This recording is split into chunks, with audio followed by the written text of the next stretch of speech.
Picture this. You're 7 months pregnant, sitting at an elegant Manhattan dinner party, watching your millionaire husband publicly caress another woman's hand. What would you do? Stay silent, make a scene, leave quietly? Rebecca Sterling did something no one expected. She pulled out her phone, went live to thousands of viewers, and calmly asked her husband to tell everyone about the house he'd secretly bought for his mistress, with company money. What happened next shocked the business world, destroyed a multi-million-dollar empire, and turned one pregnant woman into a viral sensation overnight. This isn't just a story about infidelity. This is about a woman who discovered her husband's crimes, chose truth over comfort, and live-streamed justice to the world. By the end of this 90-minute story, you'll witness a corporate takedown, a public divorce, federal arrests, and the birth of a movement that inspired women worldwide. You'll see how one moment of courage can change everything. This is the true story of the live stream that broke the internet and rebuilt a life. The phone buzzed against the marble countertop like an angry wasp trapped under glass. Rebecca Sterling stared at the screen, her husband's name glowing in cold blue letters against the sleek surface. 7 months pregnant and bone-deep exhausted, she'd been hoping for a quiet evening at home, maybe ordering takeout and watching something mindless on television. Instead, Usamahan, the text message made her blood freeze in her veins. Board dinner tonight. Sophia will be there. You'll sit quietly and watch. Consider it your final wifely duty. Rebecca's hands started shaking uncontrollably. She pressed them against her thighs, trying to still the tremor. It was the same gesture she'd made in every high-stakes meeting at her old marketing firm, a physical anchor when the world felt like it was spinning too fast. The habit had followed her from boardroom to living room, a reminder of the woman she used to be before she became Mrs. Jonathan Sterling. Final wifely duty. The words echoed in her mind like a death sentence, each syllable cutting deeper than the last. She stood by the floor-to-ceiling windows of their Manhattan penthouse, watching Central Park stretch out below like a green carpet dotted with tiny people living their tiny lives. Her reflection stared back from the glass, superimposed over the city. Designer maternity dress that cost more than most people's monthly rent. Swollen ankles hidden by expensive Italian shoes. Dark circles under hazel eyes that had once sparkled with ambition and dreams of partnership. The pregnancy test results were supposed to be private. That's what she told herself 3 weeks ago when she discovered Jonathan's affair with Sophia Williams, his head of investor relations. A woman 6 years younger with perfect skin and no stretch marks, no swollen breasts, no morning sickness that lasted all day. Rebecca had stayed silent about the affair, hoping against hope that he'd come to his senses, that the man she'd married was still somewhere inside the stranger he'd become. Instead, he'd grown bolder, crueler, more confident in his cruelty. Her phone buzzed again, another message cutting through her thoughts like a knife. This time it was from Jonathan's mother, Margaret Sterling, the iron-willed matriarch of old Manhattan money. "Darling, you look tired in the photos from last week's charity gala. Perhaps you should stay home tonight and rest." Even Margaret knew. The humiliation cut deeper than the betrayal itself, settling in her chest like a physical weight. Everyone in their social circle knew about Jonathan's affair except Rebecca, the naive pregnant wife still playing house, while her husband paraded his mistress around Manhattan. Rebecca's hand moved instinctively to her belly, where their unborn daughter kicked and squirmed. At 32, this was supposed to be her moment of triumph, the family she'd dreamed of since childhood, the partnership she'd believed in when she gave up her successful marketing career to support Jonathan's fledgling tech company, pouring her own savings and client contacts into Sterling Tech's foundation. "We're going to be okay," she whispered to her unborn child, her voice barely audible in the cavernous living room. "Mama's going to figure this out." The apartment door slammed with the force of a gunshot, the sound echoing through their marble foyer. Jonathan's voice carried through the space, sharp and commanding, the same tone he used with subordinates who disappointed him. "Rebecca, where are you?" She turned slowly, deliberately, watching her husband stride into their living room like he owned everything in it, which, legally speaking, he did. At 38, Jonathan Sterling still commanded attention wherever he went. 6 feet tall, with silver threading through dark hair, wearing a bespoke suit that cost more than her first car. The same man who'd swept her off her feet 4 years ago, with weekend trips to Paris and passionate promises of partnership in everything. "You got my message," he said without preamble. His tone was matter-of-fact, like he was discussing quarterly earnings or restaurant reservations. "I'm not going to sit there and watch you humiliate me publicly." Rebecca's voice was steadier than she felt, drawing on years of client presentations and board meetings. Jonathan stepped closer, close enough that she could smell his expensive cologne. Tom Ford Oud Wood, the same scent he'd worn on their first date. The smell used to make her heart race with anticipation. Now it made her stomach turn with revulsion. "You'll do exactly what I tell you to do." His voice was calm, controlled, carrying the quiet authority of a man accustomed to being obeyed without question. "The board needs to see stability, a united front. After tonight, we can discuss arrangements for the future." "Arrangements?" The word tasted bitter on her tongue, like medicine or betrayal. "Divorce, custody agreements, your financial future." He checked his Rolex, a gesture so familiar it felt scripted, performed for an audience of one. "Sophia understands what I need in a partner at this stage of my career. You've become inconvenient." The baby kicked harder, as if protesting on her behalf. Rebecca closed her eyes, trying to process the casual cruelty of his words. Inconvenient, like a scheduling conflict or a budget shortfall. When she opened her eyes, something had shifted inside her chest. A decision crystallized like ice forming on glass, beautiful and sharp and dangerous. "Fine," she said, her voice carrying a new note he didn't recognize. "I'll be there." Jonathan's smile was the same one that had once made her believe in fairy tales and happy endings. "Good. Car leaves at 7 sharp." As his footsteps faded toward his home office, Rebecca pulled out her laptop with hands that no longer shook. Her fingers flew across the keyboard with muscle memory from her marketing days. The skills might be rusty from disuse, but social media knowledge stayed sharp. She still had administrative access to Sterling Tech's corporate accounts from her consulting days. Jonathan had never bothered to revoke her permissions, probably forgot she had them. She opened her personal Livestream app first, the one connected to her dormant but not deleted professional accounts. 10,000 followers from her old marketing network, people who remembered Rebecca Matthews, the strategic communications executive who'd built campaigns that won industry awards and changed market dynamics. Then she opened Sterling Tech's official social media dashboard, her heart pounding as the familiar interface loaded. 50,000 followers across platforms. Clients, investors, employees, competitors, journalists. Everyone who mattered in their industry. Everyone who shaped opinions and moved markets. Tonight would indeed change everything. But not the way Jonathan expected. Rebecca stood and walked to her walk-in closet, selecting her outfit with the precision of a general preparing for battle. Navy blue maternity dress that photographed beautifully under restaurant lighting, pearls that had belonged to her grandmother, a woman who'd survived the Great Depression and 2 world wars, low heels that wouldn't slip on marble floors or betray her with an unsteady step. She was dressing for the performance of her lifetime, and every detail mattered. In the ensuite bathroom, Rebecca applied makeup with careful precision, foundation to even her complexion, concealer for the dark circles that spoke of sleepless nights and constant stress, mascara that wouldn't run if she cried, lipstick in a shade called Power Red that would photograph well under any lighting conditions. The woman in the mirror looked polished, professional, completely in control. Only Rebecca knew that underneath the perfect exterior, her heart was hammering against her ribs like a caged bird desperate for freedom. Her phone chimed with a text from Emma Thompson, her former business partner and closest friend. "Coffee tomorrow? Need to catch up properly." Rebecca typed back quickly. "Rain check? Big plans tonight. We'll call you later." Emma's response was immediate. "Everything okay? You sound different." Rebecca stared at the message for a long moment before responding. "Everything's about to be perfect." She set the phone aside and took one last look in the mirror.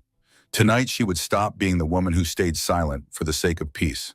Tonight she would remember who she used to be before she became someone else's wife. The old Rebecca Matthews had built a career on understanding audiences, crafting messages that move people to action, creating campaigns that change minds and open wallets. She'd forgotten that woman existed, buried her under years of being told she was too much or too intense or too ambitious for a wife. But that woman was still there, just waiting for the right moment to emerge. Rebecca Sterling was about to have her final performance.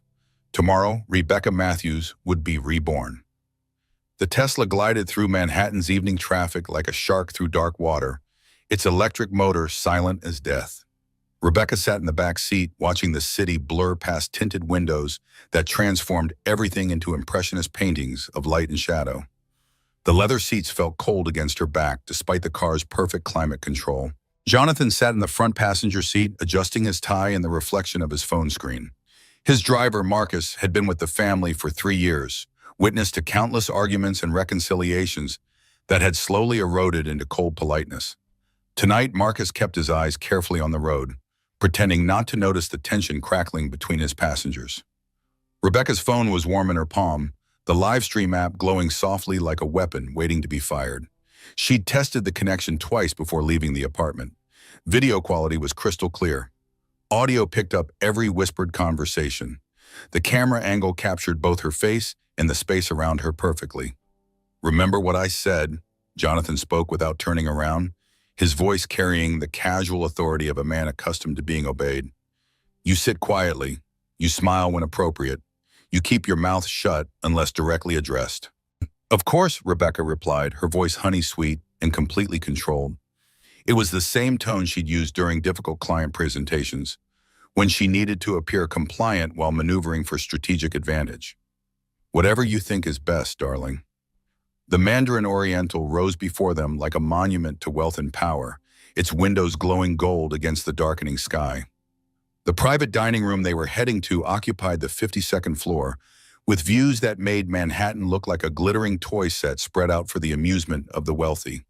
Rebecca had attended dozens of these monthly board dinners in the early days of their marriage, back when she was still seen as an asset rather than an inconvenience.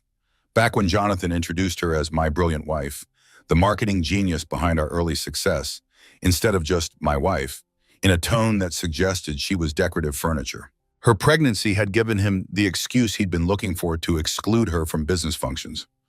"You need your rest," he'd say with false concern. "These dinners run late, and you know how tired you get." As if pregnancy had somehow damaged her brain along with her waistline. Tonight felt different from the moment they stepped into the elevator. The air hummed with possibility, electric with potential for change. Rebecca checked her phone one more time. Emma's text from earlier still glowed on her screen. "You sure about this? Legal department says it could backfire spectacularly." Rebecca had responded with a single word that felt like a battle cry. "Trust me." The elevator ride to the 52nd floor stretched endless, each floor ticking by like seconds on a countdown timer. Rebecca's reflection multiplied in the mirrored walls, creating an army of pregnant women in navy dresses, all of them carrying the same secret weapon in their perfectly manicured hands. 7 months pregnant. Glowing, people said, though she felt more like a bomb with a lit fuse, counting down to an explosion that would reshape everything. The private dining room buzzed with familiar voices when they arrived, the sound of money and power making small talk over expensive wine. Sterling Tech's board of directors mingled with department heads and major investors. The same crowd that had celebrated her marketing victories in the company's early days, before she became invisible. And there, standing at the marble bar like she belonged there, stood Sophia Williams. Rebecca had studied photos of her, of course. Social media made stalking remarkably easy these days. But seeing Sophia in person hit differently than pixels on a screen. 26 years old, wearing a red dress that hugged curves Rebecca remembered having before pregnancy, changed her body. Perfect makeup applied with professional skill. Perfect hair that caught the light just right. Perfect everything, really. The sight should have devastated her. Instead, it sharpened her focus to a razor's edge.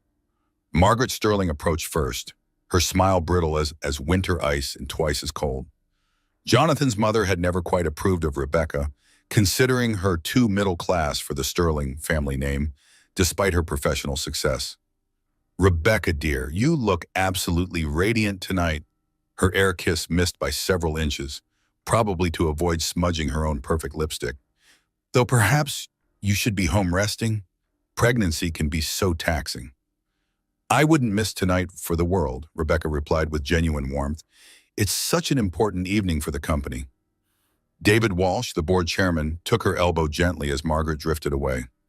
His concern seemed genuine, different from the polite inquiries of others who saw her as Jonathan's pregnant accessory.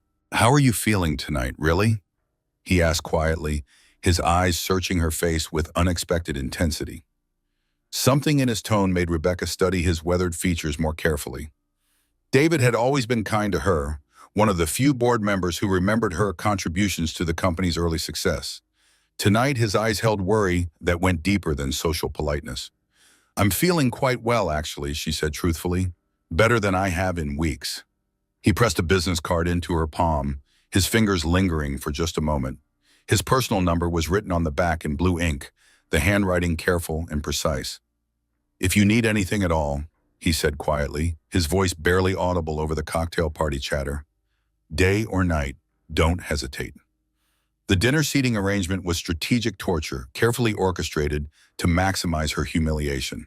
Rebecca found her name card placed between Thomas Brennan, Sterling Tech's longest-serving board member, and Dr. Patricia Moore, her obstetrician who also served on the hospital board that received Jonathan's generous donations. Across the table, Jonathan sat beside Sophia like they were already a couple. The positioning wasn't accidental. Nothing about tonight was accidental. Rebecca smoothed her napkin across her lap 3 times, the same nervous habit from her first board presentation 5 years ago. Some behaviors never changed, no matter how much else transformed around them. Wine was poured into crystal glasses that caught the candlelight like liquid fire. Rebecca accepted sparkling water with lime, the same drink she'd been ordering for 7 months. The conversation swirled around quarterly projections and market expansion plans, familiar territory that felt both comforting and distant. Normal, civilized. She could almost pretend this was just another dinner, another night in their carefully constructed life. Then Jonathan's hand moved to cover Sophia's on the white tablecloth. The gesture was subtle, intimate, unmistakably romantic. Several people noticed, conversations faltering for half beats before resuming with forced normalcy. Rebecca felt every eye in the room trying not to look at her, the pregnant wife watching her husband caress another woman's hand. She reached for her phone with steady fingers, positioning it carefully beside her water glass. The camera captured both their faces in profile, the lighting perfect for streaming. She opened the Livestream app and watched as viewers began appearing immediately. 3 people became 10. 10 became 50 as notifications reached her old professional network. 50 became 200 as shares and forwards spread the word that Rebecca Sterling was broadcasting live from what looked like an elegant dinner party. Her thumb hovered over the second button, the one that would connect the feed to Sterling Tech's official social media accounts. 50,000 followers who trusted the company's communications. Clients who had invested millions in Jonathan's vision. Employees who depended on their paychecks and stock options. Once she pressed that button, there would be no going back. The careful facade they'd all maintained would shatter like expensive crystal hitting marble floors. Jonathan stood, raising his wine glass with practiced ease. The room quieted automatically, all attention turning to the head of the table, where he commanded the space like a conductor before an orchestra. Ladies and gentlemen, I'd like to propose a toast tonight. The familiar ritual of his monthly speeches, his moment to shine in front of the people whose opinions mattered most.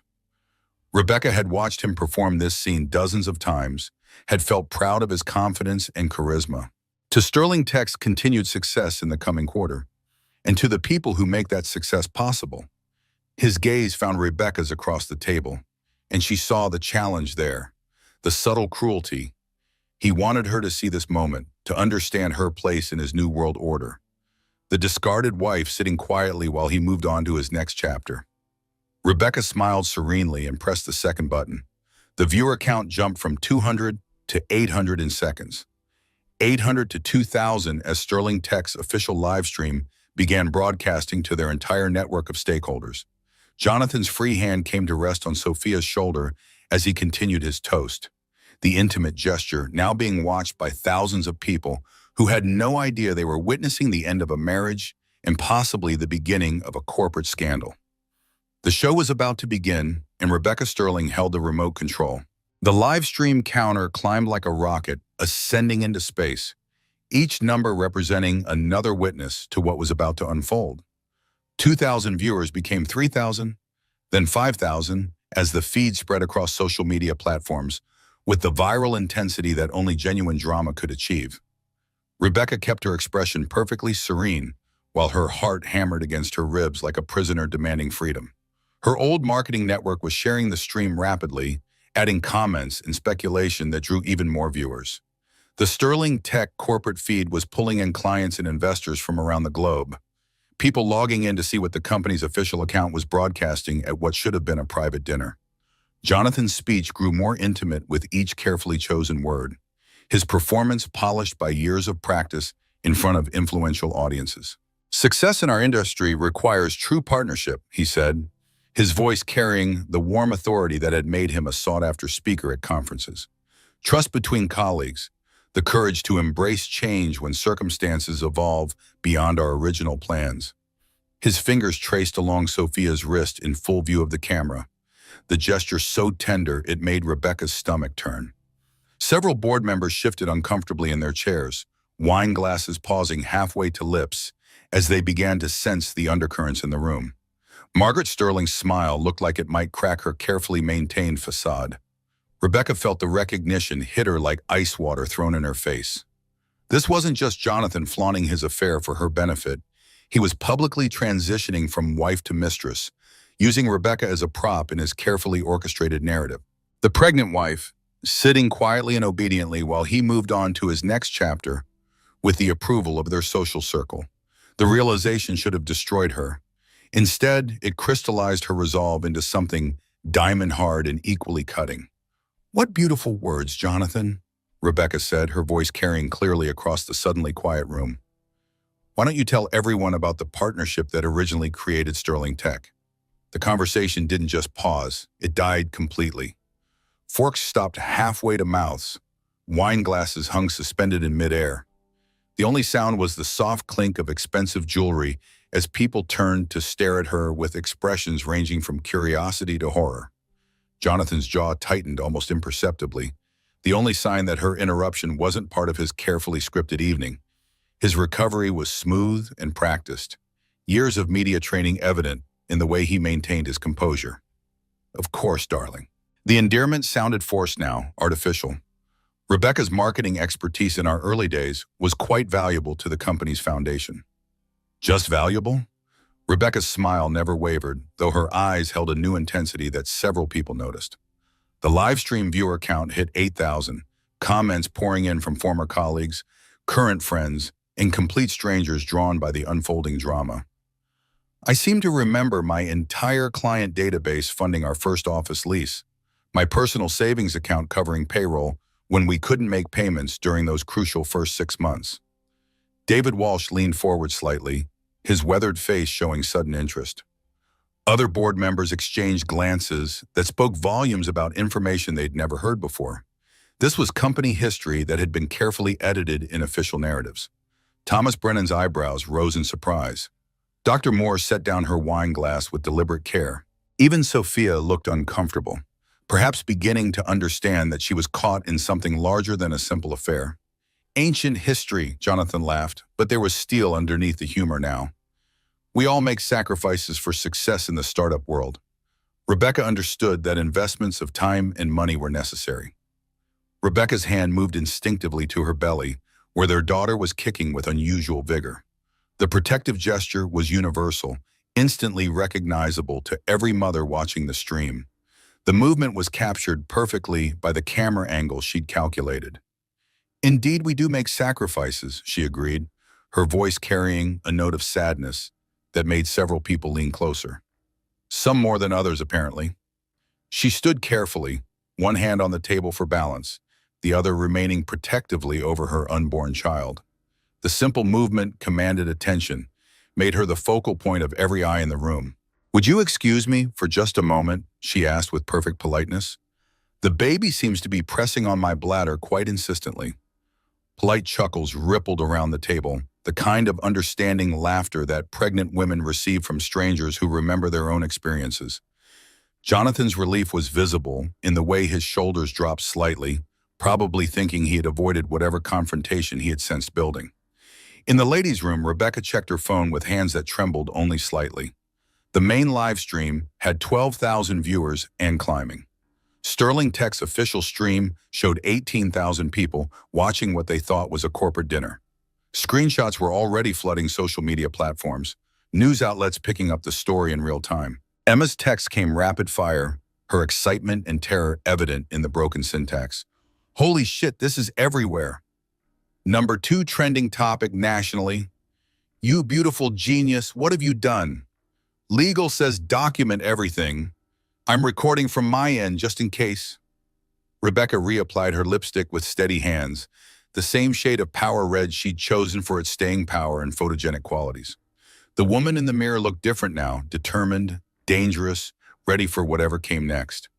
She stood in the bathroom's marble silence for 2 full minutes, hands pressed against the counter, breathing deeply and evenly. The baby moved restlessly inside her, and she whispered soothing words she didn't entirely believe herself. Mama's got this, little one. Mama's got this, and tomorrow we'll be free. When she returned to the dining room, the atmosphere had shifted dramatically. Conversations were stilted, artificial, with too many people checking their phones and whispering to their neighbors. Sophia looked pale despite her professional makeup, her earlier confidence clearly shaken. Several board members wore expressions of barely concealed concern. Rebecca took her seat gracefully, arranging her napkin with the same precision she'd used for everything else tonight.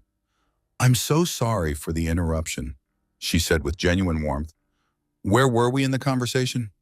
Jonathan was telling us about the new investor relations strategy, Thomas Brennan said carefully, his tone suggesting he was choosing words with unusual care. Ah, yes, of course.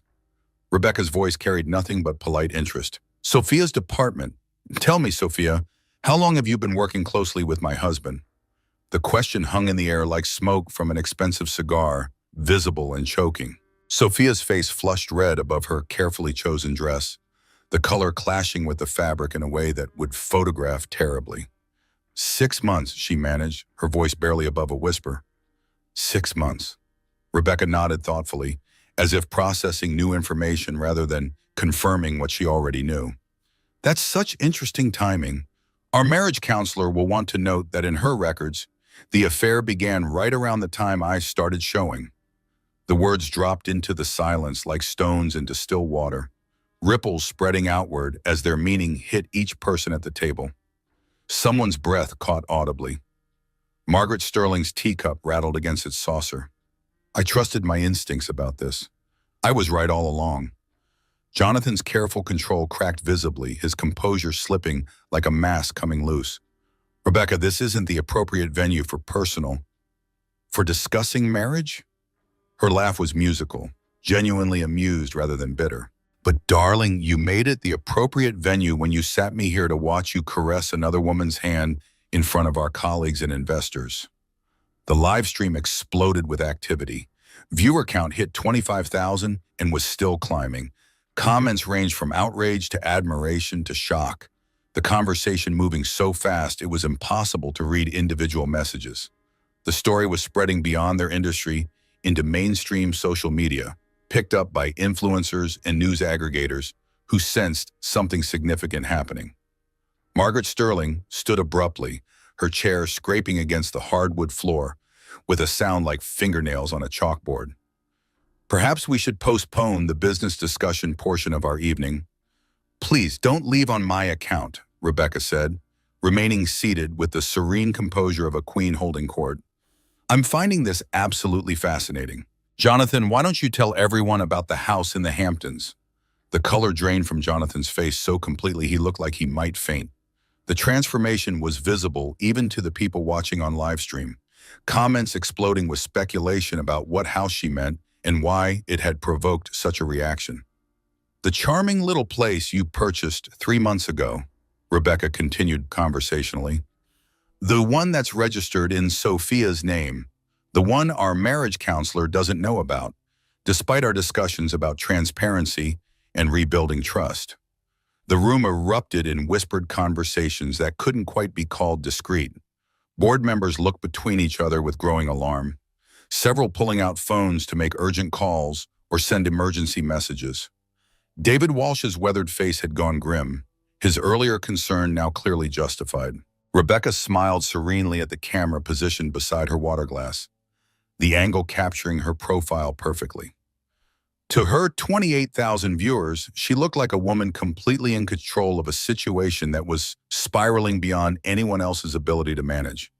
The night was just beginning, and she held every card in the deck. The private dining room crackled with tension, so thick it seemed to press against the windows overlooking Manhattan's glittering skyline. Rebecca's revelation about the Hamptons' house had shifted the entire dynamic from an awkward social situation to what felt like the opening moves of a corporate crisis that could destroy reputations and reshape the company's future. Board members were no longer pretending to ignore the elephant in the room. They were staring directly at it, calculating damage, and planning responses with the speed that came from years of crisis management experience. Thomas Brennan cleared his throat like a judge calling for order in a chaotic courtroom. "Jonathan, perhaps we should discuss these matters privately, away from—" "There's absolutely nothing to discuss here," Jonathan interrupted, his voice carrying its old authority despite the sweat beading at his hairline. His eyes darted to the live stream counter visible on Rebecca's phone screen, the numbers climbing past 30,000 viewers. Rebecca is obviously having some kind of pregnancy-related episode. The hormones can cause paranoid delusions. Rebecca's mind flashed suddenly to their wedding day 4 years ago, standing in the cathedral where 3 generations of Sterlings had married. Jonathan's vows echoing off stone walls. "I promise to honor you, to protect you, to stand by you in all circumstances, to be your partner in all things." The same voice that had spoken those words. The same face that had looked at her with such apparent love. But the man behind them was gone, replaced by the stranger who dismissed her truth as delusion. "An episode?" Rebecca's laugh was soft and genuinely amused, the sound carrying clearly to every corner of the room. "Dr. Moore, you've been monitoring my pregnancy very closely for 7 months now. Have you noticed any concerning tahdidas in my mental health or cognitive function?" Her obstetrician shifted uncomfortably in her chair, clearly wishing she was anywhere else in the world. The woman who delivered babies for Manhattan's elite was accustomed to keeping secrets, but this was beyond her usual scope of discretion. "Mrs. Sterling, perhaps this isn't the appropriate—" "Please, doctor," Rebecca interrupted gently but firmly. "Your professional opinion as my physician. Am I having a mental health episode that would affect my ability to accurately report events I've witnessed?" "Doctor." Moore looked between Rebecca and Jonathan like a spectator at a tennis match, then glanced around the table at faces that expected her to provide some kind of medical explanation for the social disaster unfolding before them. "You've been under considerable stress during your pregnancy," she said carefully, "but your mental state has been consistently stable throughout our appointments. Your cognitive function, memory, and emotional regulation have all been well within normal ranges." "Stress," Rebecca nodded slowly, as if considering the word for the first time. "Yes, discovering systematic financial fraud can be quite stressful for anyone, pregnant or not." The room went dead silent except for the ambient noise of the city 52 floors below. Even the soft classical music that had been playing through hidden speakers seemed to pause in anticipation. David Walsh leaned forward with the intensity of a man who'd spent 40 years in boardrooms and recognized the moment when everything changed. "What specific kind of fraud are we discussing, Rebecca?" "Oh, did I not mention that detail?" Rebecca's voice dripped with the kind of innocence that made several people reach for their phones. "Sophia, would you like to explain how investor relations funds were systematically redirected to purchase your house? Or shall I provide the documentation that I've prepared?" Sophia's carefully applied makeup couldn't hide the way her face crumbled, like a demolished building. Her mouth opened and closed soundlessly, reminding Rebecca of a fish gasping for water. It wasn't supposed to be," she stammered. "It wasn't supposed to be fraud because you planned to pay it back." Rebecca finished gently, her tone understanding rather than accusatory. With what money exactly? The additional funds you two have been funneling through the Cayman Islands account that doesn't appear on any official Sterling Tech financial statements? Margaret Sterling's fine bone china teacup rattled against its saucer as she set it down with trembling hands. The sound echoed in the absolute silence like a gunshot in an empty cathedral, sharp and final and somehow ominous. Jonathan stood so abruptly that his chair toppled backward, hitting the hardwood floor with a crash that made several people jump. His careful composure had finally shattered completely, revealing something desperate and ugly underneath. "That's enough," he shouted, his voice carrying the kind of rage that made people instinctively lean away from him. "You manipulative, vindictive bitch. You planned this entire evening." "I planned to have dinner with my husband's colleagues," Rebecca replied, her voice never rising above conversational level despite the verbal assault. "You planned to humiliate me while systematically stealing from your investors. I think history will judge which of us planned more effectively." The live stream had exploded beyond her wildest calculations. 38,000 viewers and climbing exponentially as the feed spread across every major social media platform. News outlets were already picking up the story, embedding the stream in breaking news articles about corporate fraud and public marriage dissolution. "I am not the problem here. I never was the problem." David Walsh's phone was pressed against his ear, his free hand covering his mouth as he spoke in urgent whispers. Rebecca caught fragments of his conversation. "Emergency board meeting, SEC investigation, immediate damage control, containment impossible." Thomas Brennan stood with the gravity of a man about to deliver a verdict. "Jonathan, I think you need to step outside immediately and contact your attorney." "This is my company," Jonathan snarled, his usual polish completely gone. "My board, my investors, my—" Actually, David Walsh ended his call and stood to face the room, his expression grim as a funeral director's. "As of approximately 23 minutes ago, the board voted unanimously in an emergency session to suspend your position pending a full investigation. Building security has been notified and is on their way up." The room erupted like a disturbed beehive. Margaret Sterling swayed in her chair, one hand pressed to her chest as if her heart might stop. Sophia began crying into her napkin with the desperate sobs of someone whose life was disintegrating in real time. Several board members were speaking rapidly into their phones, initiating damage control protocols and emergency response procedures. Through it all, Rebecca sat calmly at the center of the storm, one hand resting protectively on her belly, the other steady on her phone as 42,000 viewers watched an empire crumble in real time. She closed her eyes for 30 seconds, floating in the strange calm that comes after a decision is made and action is taken. The chaos swirled around her, but she felt oddly peaceful, like she was floating in warm water, while a hurricane raged on the surface far above. When she opened her eyes, Jonathan was staring at her with an expression of pure hatred that would have terrified her just hours earlier. Now it simply confirmed that she'd made the right choice. "You've destroyed everything," he said, his voice low and venomous. "Everything we built together. Everything we worked for. Gone." "No," Rebecca said quietly, her words carrying clearly in the relative silence that had fallen over their section of the room. "I've revealed everything that was already broken. There's a significant difference between destruction and exposure." Building security arrived as she spoke, two uniformed men entering with David Walsh, their presence immediately transforming the elegant dining room into something that felt more like a crime scene. The other diners in the restaurant had begun to notice the commotion, phones appearing at other tables as people realized they were witnessing something newsworthy. "Mr. Sterling," so the lead security officer said with professional courtesy, "we need you to come with us immediately." As Jonathan was escorted toward the door, he turned back once, his face a mask of fury and disbelief that made him look like a stranger wearing her husband's features. "This isn't over, Rebecca. You have no idea what you've started tonight." Rebecca smiled with genuine warmth for the first time in months, the expression transforming her face completely. "Actually, darling, I think this is exactly where it ends and something much better begins."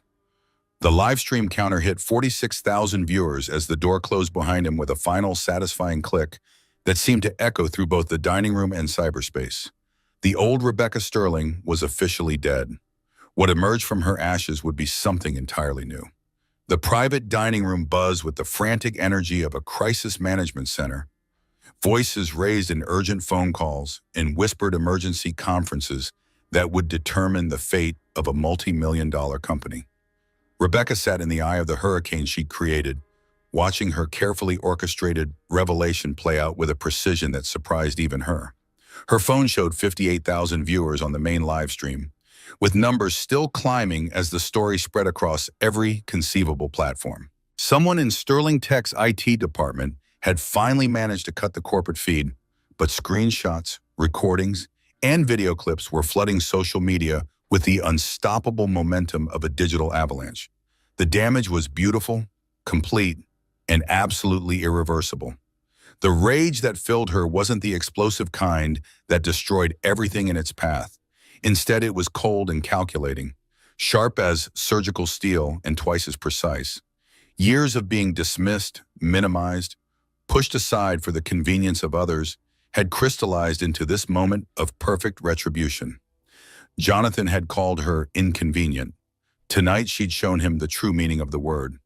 Margaret Sterling approached her table with the careful steps of someone navigating an active minefield, her usual imperious confidence replaced by something that looked almost like fear. "Rebecca, dear," she said, her voice carefully modulated despite the chaos surrounding them. "This has all been quite overwhelming for everyone involved. Perhaps you should go home and rest now?" "Actually, I feel remarkably energetic," Rebecca replied with a radiant smile that seemed to glow from within. "Pregnancy truly does agree with me, especially when I'm not constantly stressed about my husband's criminal activities." Margaret's face went through several shades of pale before settling on something approaching gray. "The family attorneys will need to speak with you as soon as possible." "Of course they will," Rebecca agreed pleasantly. "I've already retained James Mitchell for my representation. I believe you are familiar with his work?" The name hit Margaret like a physical blow. James Mitchell was Manhattan's most ruthless divorce attorney, the man who'd systematically destroyed several prominent families in very public, very expensive proceedings that left his clients wealthy and their opponents financially and socially ruined. David Walsh ended another urgent call and approached their conversation with the grim expression of a man who'd just learned the full scope of a disaster he couldn't control. "Rebecca, I need you to understand that the board had absolutely no knowledge of any financial irregularities," he said, his voice carrying the weight of someone trying to distance himself from a sinking ship. "We were completely in the dark about Jonathan's activities." "I know that, David," she replied with genuine warmth. "That's exactly why I'm sharing this information with all of you through the most transparent medium possible." She gestured toward her phone, where comments continued to stream past faster than anyone could read them. Complete transparency is so important in business relationships, don't you think? Rebecca straightened her shoulders and lifted her chin in a gesture that photographers across the room captured from multiple angles. It was the same power posture she'd perfected during her most challenging client presentations. A physical manifestation of confidence and authority that her audience would recognize instantly. Thomas Brennan rejoined their group, his weathered face etched with lines of stress that seemed to have appeared in the last hour. "The Securities and Exchange Commission has already reached out," he reported grimly. "They want to speak with you as soon as possible, preferably tonight." "I expected they would," Rebecca said calmly, reaching into her purse to withdraw a small USB drive. "I have copies of everything they'll need: bank statements, email correspondences, property records, financial transfer documentation. I've been extremely thorough in my preparation." Several people stared at the innocent-looking device like it contained nuclear launch codes. In a way, it did. Information that could destroy careers, reshape the company, and send people to federal prison. "How long have you known about all of this?" Dr. Moore asked quietly, her medical training making her focus on timelines and causation. "Known about the affair? 3 weeks and 2 days. Rebecca replied with the precision of someone who'd been counting every moment. "Known about the embezzlement?" She paused for dramatic effect, aware that thousands of people were hanging on her every word. "I discovered that yesterday morning when I accessed our joint accounts to begin planning for the baby's financial future. The timeline clicked into place for everyone listening, both in the room and watching online. She'd uncovered systematic financial crimes while her husband was forcing her to publicly witness his adultery. The narrative was devastatingly clear and absolutely damning for Jonathan's character. Emma appeared in the doorway like an avenging angel, having used her emergency contact status to talk her way past building security. Rebecca had given her that access months ago, never imagining she'd need it for something like this. "Becca?" Emma called across the room, her voice cutting through the organized chaos. "I came as soon as I could manage." "Perfect timing as always," Rebecca said, standing carefully and accepting Emma's supportive arm. "Emma Thompson, my former business partner and current closest friend. Emma, please meet Sterling Tech's board of directors." Emma's eyes were wide with a mixture of amazement and terror as she took in the scene around them. She'd been watching the live stream like everyone else in the city, but seeing the aftermath in person was clearly overwhelming. "Are you actually okay?" she whispered, studying Rebecca's face for signs of breakdown or shock. "I'm better than I've been in years," Rebecca said, and meant it completely. The relief of finally telling the truth was intoxicating, like breathing pure oxygen after years of suffocating in lies. "I feel like myself again for the first time since I got married." As they moved toward the door, Thomas Brennan touched her arm gently, his expression conflicted between professional necessity and personal admiration. "Rebecca, you understand that the company will need to officially distance itself from this situation," he said quietly. "But personally speaking, as someone who's known you since the early days, what you've done tonight took incredible courage. I'm not being vindictive. I'm just finished protecting him from the natural consequences of his choices." The elevator ride down felt completely different from the journey up just hours earlier. Emma held her hand while Rebecca watched the city lights blur past the windows, each floor bringing her closer to a freedom she'd forgotten was possible. 71,000 viewers at the peak, Emma reported, checking her own phone. "It's everywhere now. CNN, Fox Business, BBC, every major network has picked up the story. The hashtag is trending in 12 countries. "Good," Rebecca said, her voice firm with conviction. "Let every person in the world see exactly who Jonathan Sterling really is when he thinks no one important is watching." Her phone buzzed constantly with notifications that she ignored for now. Messages of support from strangers who recognized her courage. Interview requests from journalists who smelled a story that would define careers. Legal advice from attorneys who wanted to represent her. Job offers from competitors who understood her value. But it was the text from James Mitchell that made her smile with genuine satisfaction. Divorce papers filed electronically. Restraining order approved and served. House is legally yours until custody arrangements are finalized. Brilliantly executed. Well played indeed. In the Tesla's back seat, Rebecca finally allowed herself to feel the exhaustion that had been building for months. She leaned against Emma's shoulder while they rode through Central Park, the same route she'd taken as a married woman just hours ago. The baby moved gently inside her as if settling down for sleep after all the excitement. "What happens now?" Emma asked, her voice soft in the leather-scented darkness. Rebecca looked out at the city she'd called home for 8 years, where she'd built a life, lost herself completely, and tonight finally found herself again. "Now we go home," she said, the word home feeling different in her mouth than it had in years. "I make some proper tea, and tomorrow I start rebuilding everything from the ground up." The live stream counter hit 76,000 viewers as they pulled into her building's underground garage, the numbers still climbing as news outlets embedded the feed in their breaking news coverage. The old Rebecca Sterling was gone forever, dissolved like sugar in water. The woman who emerged from that car was someone entirely new. Someone who'd discovered that sometimes the only way to save yourself is to burn everything down and rise from the ashes. Tomorrow, the real work would begin. Rebecca's penthouse felt completely transformed when she returned, though nothing had physically changed in the hours since she'd left. The same imported marble floors gleamed under designer lighting. The same museum-quality furniture occupied precisely the same positions. But the suffocating weight that had pressed down on her for months had lifted completely, replaced by something she'd almost forgotten existed. Hope. Emma helped her out of her heels, the expensive Italian leather shoes that had carried her through the most important performance of her life. The live stream continued in the background.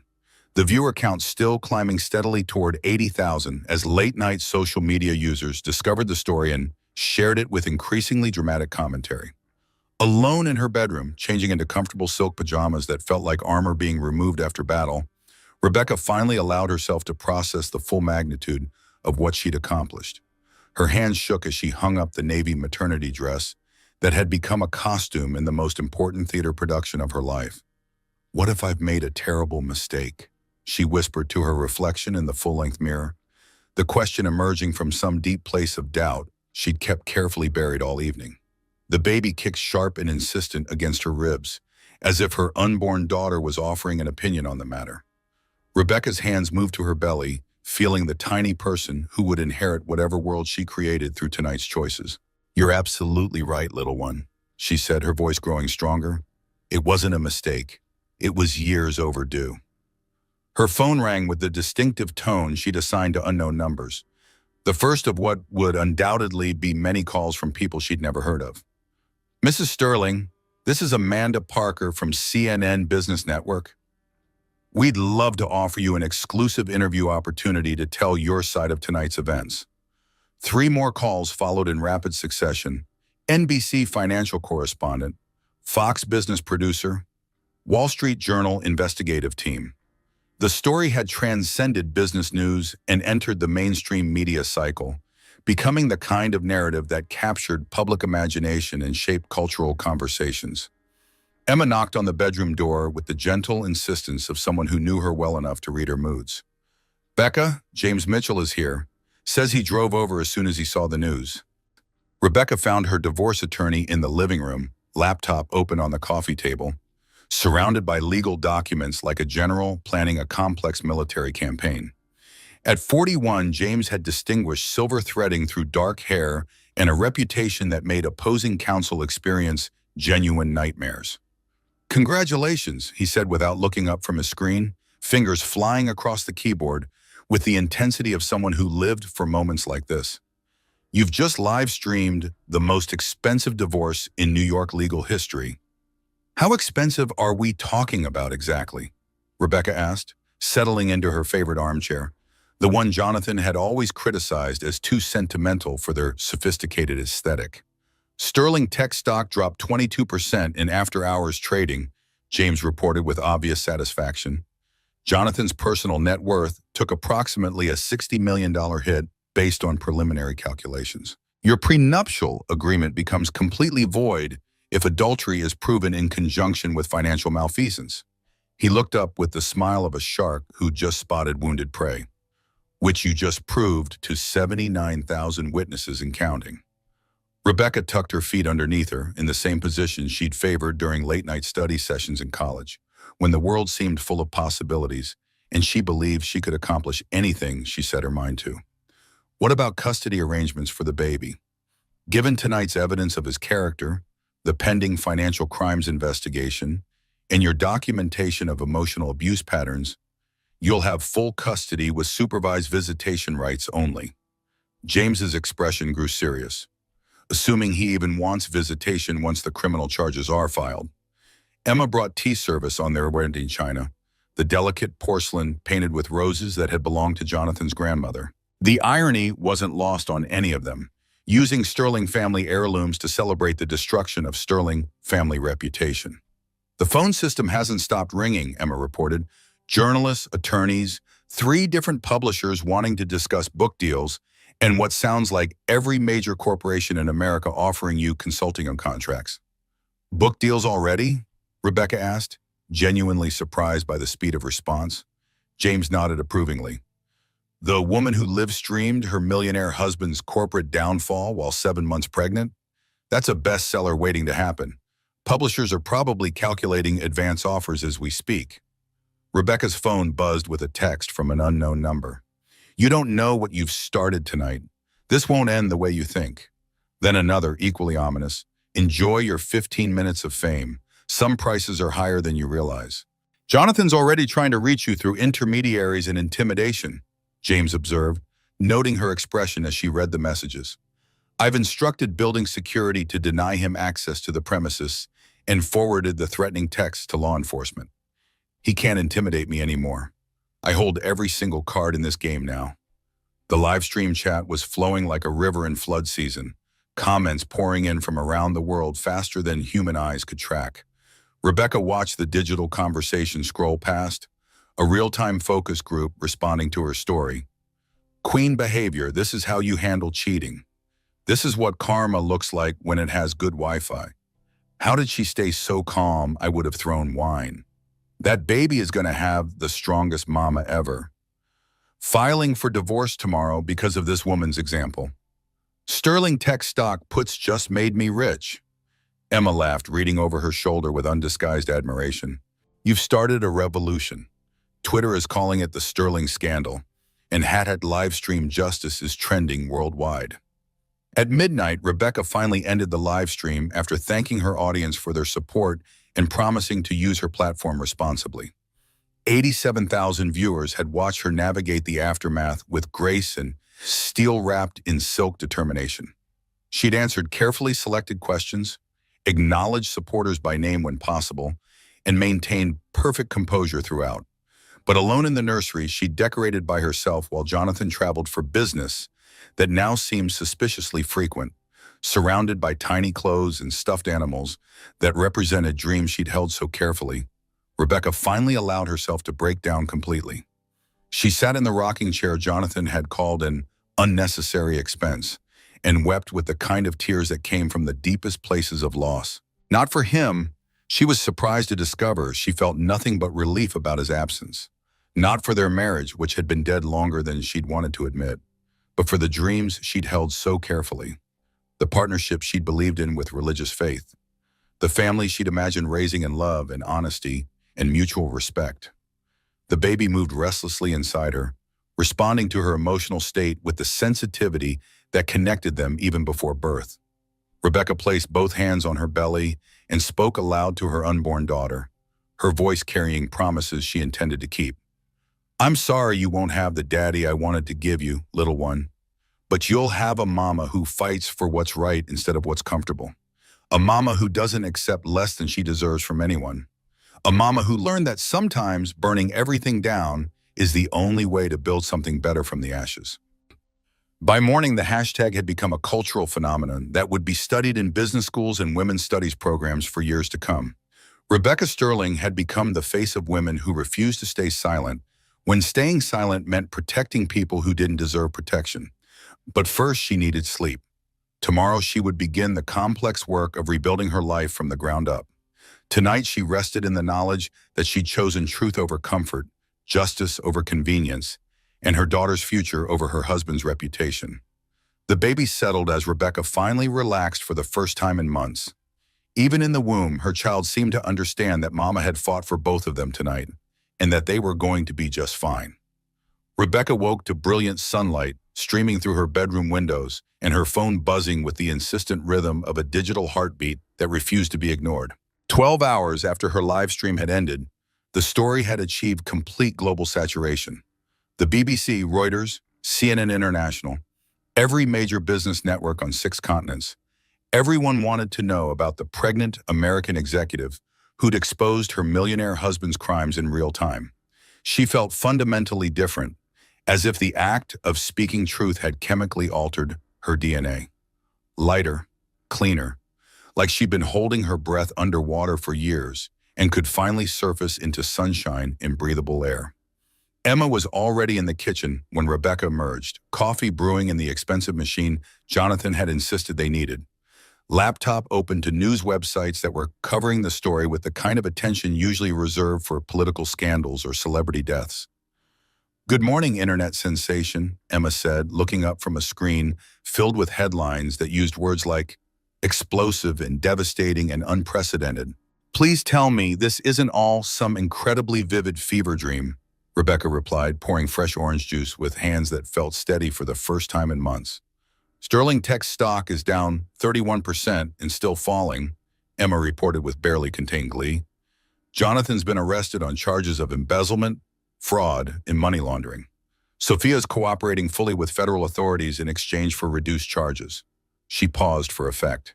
And you have interview requests from 68 media outlets across 4 continents. Rebecca absorbed this information while preparing her usual breakfast of whole grain toast and Greek yogurt, foods recommended by Dr. Moore for optimal fetal development.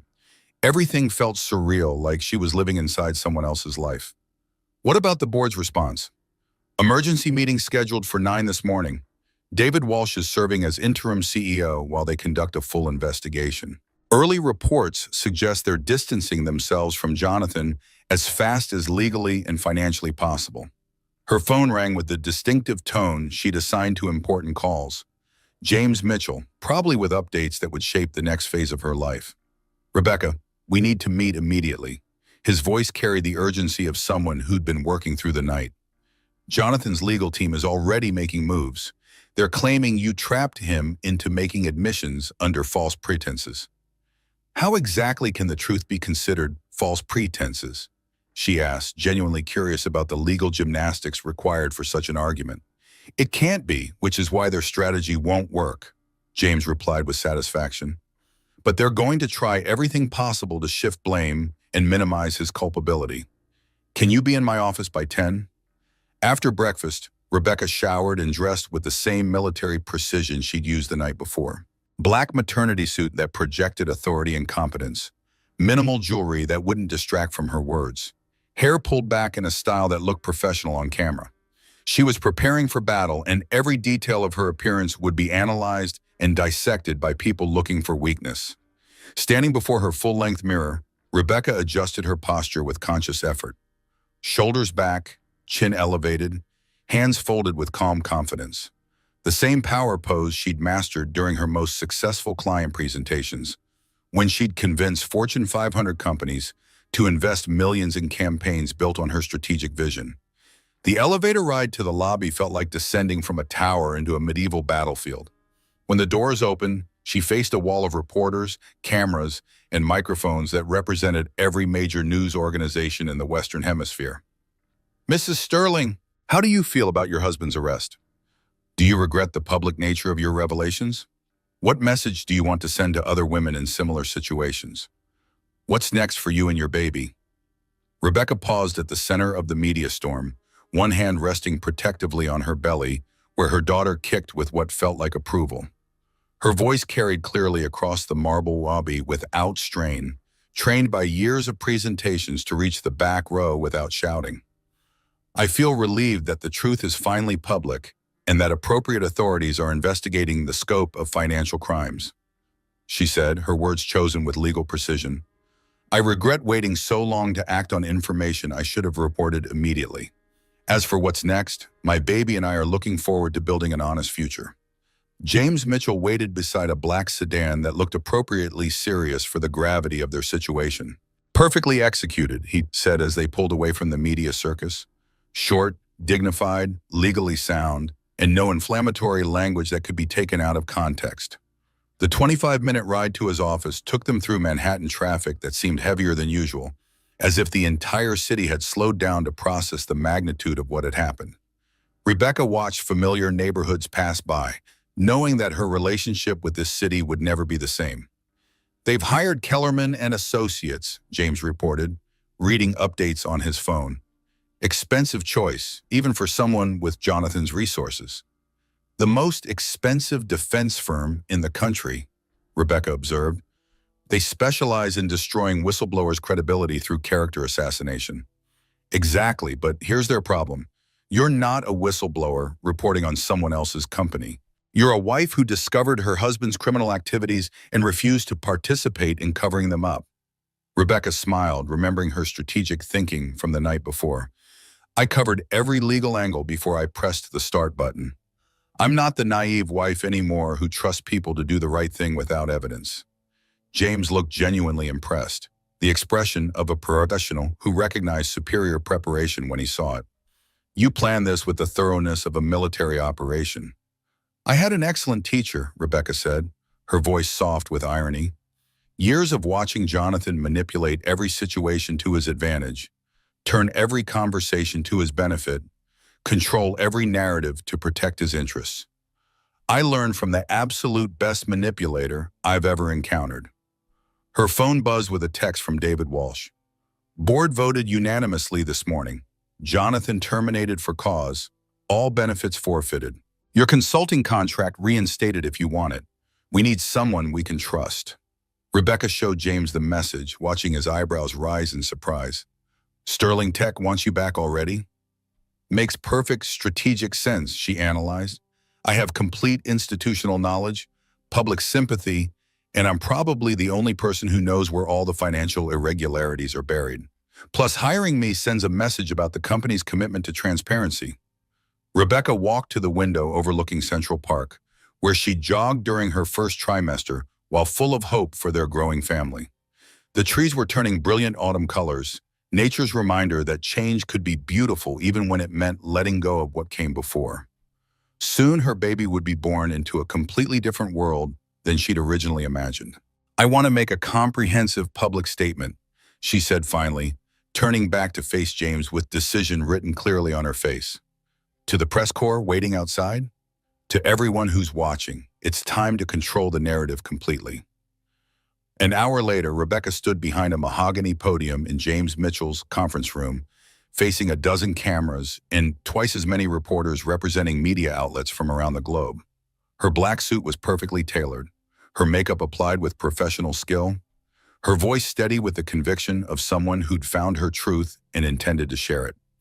Yesterday evening, I attended a business dinner with my husband of 4 years, she began, her words carrying the weight of testimony. During that dinner, I learned that his extramarital affair was merely the visible tip of a much larger iceberg of deception, financial crimes, systematic embezzlement, securities fraud that endangered not just our marriage, but the livelihoods of hundreds of employees and the investments of thousands of shareholders. She paused, letting the words settle in the room and across the airwaves where millions of people were watching live coverage. I want to be absolutely clear about something that seems to be causing confusion in some reports, she continued. I didn't set an elaborate trap or engage in entrapment. I simply refused to remain silent while being publicly humiliated. I turned on my phone's camera and let the world see exactly what I was seeing, nothing more and nothing less. A reporter raised her hand with obvious urgency. Do you regret the public nature of your revelation, given the global attention it's received? I regret that public exposure was necessary, Rebecca replied without hesitation. But I don't regret choosing truth over complicity, transparency over protection of criminal behavior. Some situations require sunlight as the best disinfectant.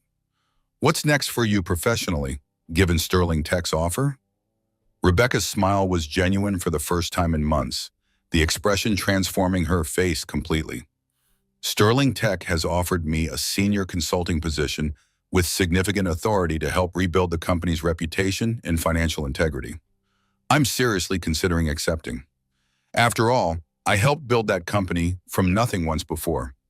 Perhaps it's time to help build it properly this time.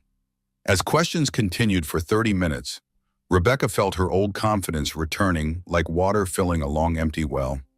Not the desperate people-pleasing that had characterized her marriage, but the assured competence that had made her one of the most sought-after marketing executives in the city before she'd given it all up for love. She was exceptional at this kind of performance. She'd simply forgotten how truly good she could be when she wasn't constantly managing someone else's ego and protecting someone else's secrets. Walking back to the sedan through a corridor of cameras and shouted questions, James shook his head with undisguised admiration. You just controlled a hostile international press conference while 7 months pregnant and facing personal crisis. That was absolutely masterful on every level. I've had extensive practice dealing with hostile audiences who wanted to undermine my credibility, Rebecca replied. Jonathan provided excellent training for exactly this situation. As they drove through the city that would now forever be the place where she'd reclaimed her power, Rebecca's phone buzzed constantly with notifications she'd review later. Job offers from companies that wanted to associate with her story. Interview requests from journalists who understood this was a career-defining story. Speaking opportunities from organizations that recognized her as a symbol of something larger than one woman's divorce. But it was the text from Dr. Moore that made her smile with deep satisfaction. Saw the press conference coverage. Your blood pressure and the baby's heartbeat were both perfect at yesterday's appointment. Whatever you're doing for stress management, keep it up. You're absolutely radiant. Rebecca touched her belly gently, feeling her daughter move in response. Hear that, little one? Mama and baby are both thriving when we live in truth instead of lies. For the first time in months, the future felt full of possibility instead of dread. 3 days after the live stream that had redefined the meaning of going viral, Rebecca sat in Sterling Tech's main conference room for the first time in 2 years. The same polished mahogany table reflected the same breathtaking view of Manhattan's skyline, but the atmosphere was completely transformed from the last time she'd occupied one of these leather chairs. Then, she'd been Jonathan's wife, invited as a courtesy and expected to contribute charming small talk rather than strategic insights. Today, she was Rebecca Matthews. She'd already begun the legal process of reclaiming her maiden name, and every person in the room understood exactly why they needed her expertise. David Walsh called the emergency meeting to order with the gravity appropriate for a company in crisis. First item on our agenda, the preliminary results from the forensic accounting investigation. Rebecca had spent the previous day working directly with the forensic accountants, walking them through every discrepancy she'd discovered in their joint accounts and corporate records. Her marketing background had trained her to spot patterns and inconsistencies, skills that proved invaluable when applied to financial fraud detection. The scope of Jonathan's theft was breathtaking in its audacity and scope. Over $4.2 million diverted through a complex web of shell companies, fake consulting contracts, and offshore accounts that would have been nearly impossible to detect without insider knowledge. Mrs. Matthews' documentation was absolutely essential to uncovering the full extent of the systematic fraud, the lead forensic accountant reported to the assembled board members. Without her detailed records and analysis, we estimate it would have taken our team 6 to 8 months to piece together the complete picture, assuming we discovered it at all. Rebecca felt the shift in how people looked at her around the polished conference table. Not as Jonathan's wife, not as Jonathan's victim, but as Rebecca Matthews, the woman whose courage and competence had potentially saved Sterling Tech from financial ruin and federal investigation. Thomas Brennan cleared his throat with the formality of someone about to make an official pronouncement. Which brings us to our formal offer, Rebecca. Sterling Tech would like you to return to the company as head of strategic communications and crisis management, reporting directly to the board of directors. The salary figure he mentioned was more than double what she'd earned in her previous position. The comprehensive benefits package included premium childcare services, completely flexible scheduling, equity participation that could make her wealthy in her own right, and the kind of authority she'd never possessed even in her most successful consulting role. I'm genuinely honored by the offer, Rebecca said carefully, her hands resting on her belly, where the baby seemed to be listening to every word. But my primary consideration has to be what's best for my daughter's future. She placed both hands protectively over her unborn child, a gesture that had become her signature in media coverage around the world. Every woman watching the news understood that universal maternal instinct, the way everything else became secondary to protecting your children. Of course, David Walsh said immediately, take whatever time you need for your decision. The offer will remain open indefinitely. After the meeting, Rebecca walked through Sterling Tech's offices with the satisfaction of someone returning home after a long exile. Employees she'd worked with years earlier greeted her with expressions that ranged from respect to outright admiration. The whispers that followed her weren't malicious. They were admiring. That's her, she heard a young assistant say to her colleague. The woman who brought down Jonathan Sterling and saved all our jobs. In the elevator descending to the lobby, a woman she didn't recognize approached with obvious nervousness. Mrs. Matthews, I hope it's okay to interrupt, but I wanted to thank you personally, the woman said, her voice thick with emotion. What you did, the courage you showed. It gave me the strength to report my supervisor for sexual harassment. Because of your example, I found my voice and refused to stay silent. The company investigated and terminated him yesterday.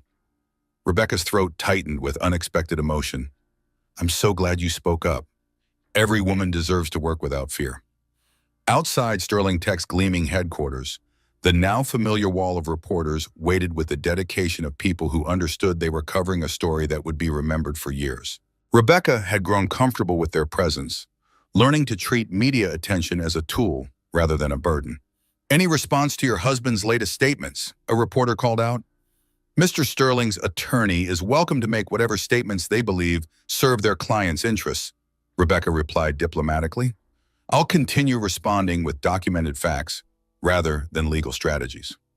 Will you be accepting Sterling Tech's offer to return? I'm carefully considering what's best for my family's future. Sterling Tech is an excellent company that was temporarily damaged by one person's criminal choices. They deserve leadership that prioritizes integrity over personal gain. This isn't just about me anymore. This represents every woman who's been told to stay quiet while men destroy the things they help build. That evening, Rebecca received a visitor she hadn't expected. Her doorman announced that Margaret Sterling was in the lobby, requesting permission to come up. Rebecca almost refused automatically. Then curiosity overrode her instinct for self-protection. Send her up, please. Margaret looked like she'd aged a decade in 3 days. Designer clothes that usually appeared flawless now looked rumpled and tired.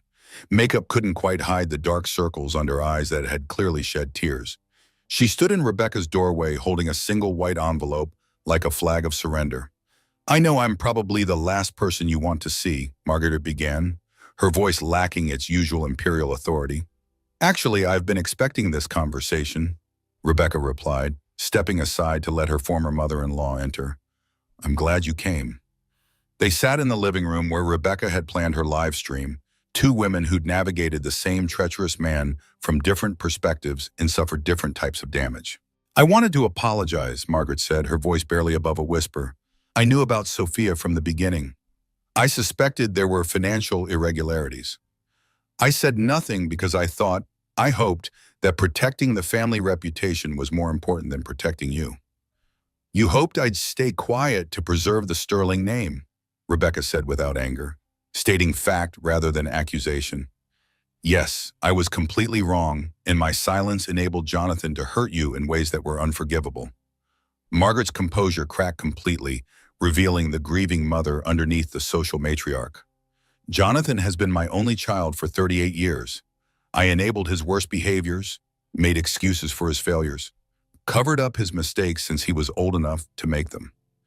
I created the monster who destroyed your marriage and nearly destroyed the company his grandfather built. Rebecca felt no satisfaction in Margaret's obvious pain, only a deep sadness for the waste of it all. What do you want from me, Margaret? Nothing at all, the older woman replied with surprising directness. I just wanted you to know that what you did took a kind of courage I never possessed, and that baby you're carrying deserves far better grandparents than Jonathan and I could ever be. It wasn't forgiveness, that would require time and healing that might never come, but it was acknowledgement, and sometimes that was enough to begin moving forward. A week later, Rebecca signed the final divorce papers with a fountain pen that had belonged to her grandmother, a woman who'd survived the Depression and raised 4 children alone after her husband died in World War II. James Mitchell had negotiated a settlement that awarded her approximately half of Jonathan's remaining assets in complete custody of their unborn daughter. He fought the custody arrangements until the very last moment, James reported with obvious satisfaction. But given the criminal charges, the evidence of financial malfeasance, and your documentation of emotional abuse patterns, the judge was extremely protective of both you and the baby. What about visitation rights? Supervised visits only at your complete discretion, assuming he even wants them once federal sentencing occurs. The judge made it clear that your daughter's safety and emotional well-being take absolute priority over his parental claims. Rebecca signed her new name with bold, confident strokes. Rebecca Matthews. The name felt like putting on clothes that actually fit after years of wearing the wrong size. That evening, she video called Emma, who was handling media relations for Rebecca's rapidly expanding public profile with the enthusiasm of someone who'd discovered her true calling. Pre-orders for the book are absolutely astronomical, Emma reported, her excitement evident even through the laptop screen. Publishers Weekly called it the most anticipated memoir of the decade, and we haven't even finished writing it yet. I still can't believe publishers want to pay me to tell this story. Are you kidding me? You're the woman who live-streamed a corporate takedown while 7 months pregnant and wearing pearls. You're already a legend, and the baby isn't even born yet. Rebecca caught her reflection in the laptop screen and was startled by what she saw. Glowing skin, bright eyes, a genuine smile that seemed to come from somewhere deep inside. She looked happy, truly, genuinely happy for the first time in years. Speaking of which, Emma continued with barely contained excitement, Harvard Business School wants you to guest lecture on corporate whistleblowing and crisis communications. Yale's requesting you for their Women's Leadership Symposium. And about 30 other universities have submitted formal speaking requests. Harvard Business School? Rebecca asked, genuinely amazed. Among many others, you're being invited to speak at conferences, universities, women's organizations worldwide. The woman who chose truth over comfort is in extremely high demand across multiple industries. Rebecca touched her belly where the baby was performing what felt like elaborate gymnastics routines. Soon, very soon, she'd meet this little person who'd already changed her life so completely and irrevocably. "What do you think, little one?" she murmured softly. "Ready to change the world together?" The baby's response was a firm kick that made Rebecca laugh out loud with pure joy. 2 weeks after the live stream that had made her internationally famous, Rebecca sat in a television studio across from Leslie Stahl, cameras rolling for what would become one of 60 Minutes' most watched interviews of the decade. 8 months pregnant now, she'd chosen a navy dress that projected both authority and grace while accommodating her changing body. "Let's start with that night," Leslie began, with a directness that had made her a legendary journalist. "When did you first realize your husband was going to force you to watch his affair?" "When I received his text message that afternoon," Rebecca replied, her voice carrying a confidence that surprised even her. "But I think part of me had been unconsciously preparing for that moment for months without fully realizing it. This wasn't the broken woman who'd sat silently at that dinner table 2 weeks ago. This was someone who'd discovered her own power and had absolutely no intention of surrendering it to anyone ever again. You've been criticized in some quarters for the public nature of your response. Some commentators say you could have handled this privately through traditional legal channels." Rebecca's smile carried hard-earned wisdom that seemed to illuminate the studio. "Private handling is exactly what enabled the embezzlement to continue for as long as it did. Jonathan counted on my silence, my privacy, my willingness to protect his reputation at the expense of my own dignity and the financial security of hundreds of employees. Do you have any regrets about that evening? I regret that it took me so long to find the courage to act. I regret that other innocent people were hurt by Jonathan's criminal choices. But I absolutely don't regret choosing transparency over complicity with financial fraud." Rebecca's hand moved instinctively to her belly as the baby shifted position, the gesture captured by cameras and broadcast to millions of viewers. The movement had become iconic, the pregnant woman protecting her unborn child from a world built on lies and corruption. What's next for Rebecca Sterling? Or should I say, Rebecca Matthews? "I'm legally reclaiming my maiden name, yes," Rebecca confirmed with obvious satisfaction, "and I'm returning to work at Sterling Tech as head of strategic communications and crisis management. It feels absolutely right helping to rebuild something I helped create originally, but doing it properly this time with complete transparency." The interview aired to record viewership numbers that broke network records. Social media exploded with overwhelming support from viewers who saw Rebecca as representing something larger than one woman's divorce. Publishers frantically increased their offers for her book deal. Speaking bureaus called with lucrative opportunities that could establish her as one of the most sought-after corporate speakers in America. But Rebecca's favorite response came from Dr. Moore during her next prenatal appointment, now held under increased security due to her public profile. "Everything looks absolutely perfect," Dr. Moore said, studying the ultrasound screen with professional satisfaction. "Blood pressure completely normal, baby's growth excellent, all indicators pointing toward a healthy delivery. Whatever you're doing for stress management, it's working beautifully." "I'm telling the truth about everything for the first time in years," Rebecca said simply. Apparently, honesty agrees with both of us. At Sterling Tech, Rebecca's first day back felt like a triumphant homecoming rather than a return to work. She'd negotiated for a corner office with a private nursing station for after the baby arrived, completely flexible hours that accommodated her needs as a single mother, and unprecedented authority to rebuild the company's damaged reputation through radical transparency. "This is where I belong, not as someone's wife or someone's victim, but as myself." Her first major initiative was a company-wide town hall meeting where she addressed Jonathan's crimes directly, outlined the comprehensive financial recovery plan developed by forensic accountants, and promised that Sterling Tech's future would be built on complete honesty rather than convenient lies. Some of you might wonder how I can work for the company my ex-husband nearly destroyed through his criminal activities, she told the assembled employees, her voice carrying clearly through the packed auditorium. The answer is simple. This was never Jonathan's company.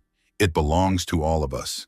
Every person who contributed ideas, effort, innovation, and integrity. And now we are taking it back properly. The applause was thunderous and sustained, lasting nearly 3 minutes as employees stood to show their support. David Walsh found her in her new office afterward, his weathered face beaming with satisfaction. The board is thoroughly impressed with your leadership already. Stock price has stabilized completely. Major clients are staying specifically because of your involvement, and we're attracting new investors who want to be associated with the transparency you represent. Excellent, Rebecca said, reviewing preliminary reports that showed the company's reputation recovering faster than anyone had predicted. We have considerable work ahead of us. About Jonathan's trial, it starts in approximately 6 months. Rebecca looked out her window at Manhattan's skyline, where her ex-husband was somewhere in the city, probably sitting in expensive lawyers' offices and planning strategies that wouldn't work. I'll testify truthfully about everything I witnessed and discovered. Beyond that, justice will follow its natural course. That evening, Rebecca stood in her apartment's nursery, assembling the crib she'd purchased herself from a Swedish furniture store. The room was painted in soft yellows and greens, gender-neutral colors for the baby whose gender she'd decided to keep as a wonderful surprise for birth. Her mother called from Arizona with perfect timing, as mothers often do. I saw the 60 Minutes interview, sweetheart. I'm so incredibly proud of the woman you've become. Thanks, Mom. That means everything to me right now. Your father wants to fly out for the birth, if that's okay with you. Rebecca smiled while arranging tiny clothes in dresser drawers, each garment representing hope for the future. Her parents had never particularly liked Jonathan, though they'd been too polite to express their reservations directly during the marriage. I'd absolutely love that. She's going to need grandparents who love her unconditionally. Rebecca? Her mother's voice carried the weight of years of unspoken concern. You know you can always come home to Arizona if New York becomes too intense with all this attention. Home. Rebecca looked around the nursery she'd decorated with her own hands, the apartment she'd reclaimed as her own space, the city where she'd built and lost and rebuilt her entire life from the ground up. I am home, Mom. Finally, completely home.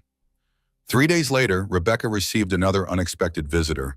Margaret Sterling stood in the Sterling Tech lobby looking older and more fragile than Rebecca had ever seen her, but also somehow more genuine than the imperial matriarch she'd always been. Margaret, Rebecca said, her greeting carefully neutral. This is quite unexpected. I wanted to apologize properly and completely, Margaret said, her voice carrying none of its usual commanding authority. I knew about Sophia from the very beginning. I suspected there were financial irregularities. I said nothing because I believed, incorrectly, that protecting the family reputation was more important than protecting you from further harm. One night they sat in Rebecca's office, two women who'd navigated the same manipulative man from different angles and sustained different types of damage. Jonathan has been my only child for 38 years, Margaret continued, with obvious pain. I enabled his worst behaviors from childhood, made excuses for his failures, covered up his mistakes, and generally created the monster who hurt you so badly. I take full responsibility for my role in what happened. Rebecca felt no satisfaction in Margaret's obvious suffering, only a deep sadness for all the wasted years and damaged relationships that could have been prevented with earlier honesty. What do you want from me, Margaret? Nothing at all, the older woman replied with surprising directness. I simply wanted you to know that what you did required a kind of courage I never possessed in my entire life, and that precious baby you're carrying deserves far better grandparents than Jonathan and I could ever be. It wasn't forgiveness. That would require time and healing that might never fully come, but it was genuine acknowledgement of wrongdoing, and sometimes that was enough to begin the difficult process of moving forward. A week later, Rebecca signed the final divorce papers with a fountain pen that had belonged to her grandmother, a woman who'd survived the Great Depression and raised 4 children alone after her husband died in World War II. James Mitchell had negotiated a settlement that awarded her approximately half of Jonathan's remaining liquid assets and complete legal custody of their unborn daughter. He contested the custody arrangements until the very last possible moment, James reported with obvious professional satisfaction. But given the pending criminal charges, the documented evidence of financial crimes, and your comprehensive documentation of emotional abuse patterns, the judge was extremely protective of both you and the baby's interests. What about potential visitation rights? Supervised visits only, entirely at your discretion, and only assuming he even wants them after federal sentencing occurs. The judge made it absolutely clear that your daughter's safety and emotional well-being take complete priority over any parental claims he might make. Rebecca signed her reclaimed name with bold, confident strokes, Rebecca Matthews. The signature felt like putting on clothes that actually fit properly after years of wearing the wrong size. That evening, she video called Emma, who was managing media relations for Rebecca's rapidly expanding public profile, with the enthusiasm of someone who'd discovered her true professional calling. Pre-orders for the book are absolutely astronomical, Emma reported, her excitement evident even through the laptop screen. Publishers Weekly called it the most anticipated memoir of the decade, and several major publications want to excerpt chapters before publication. I still can't quite believe publishers want to pay me substantial money to tell this story. Are you seriously kidding me right now? You're the woman who live-streamed a corporate takedown while 7 months pregnant and wearing your grandmother's pearls. You're already a living legend, and your daughter isn't even born yet.